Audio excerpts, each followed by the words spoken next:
Assalamualaikum dear students, hope you are fine. Today we shall study math of class 1. We are going to learn concept from unit number 3 subtraction.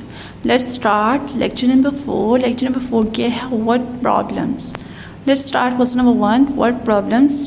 ठीक है, word problems का question number 1 क्या है? There were 8 slices of pizza. Ali ate 3 slices. How many slices were left? ठीक है, एक pizza है जिसके 8 स्लाइसेस हैं. ठीक है, अली एट 3 स्लाइसेस, अली ने 3 स्लाइसेस खाए हैं. ठीक है, how many slices were left, कितने बाकी स्लाइस रह गए हैं. ठीक है, अब हमने जब भी लेफ़्ट आ जाएगा तो हमने क्या करना होता है, सब्ट्रैक्ट करना होता है. ठीक है, सोल्यूशन में हमारे पास क्या है, नंबर ऑफ़ पिज़्ज़ा स्लाइसेस कितने थे, टोटल 8.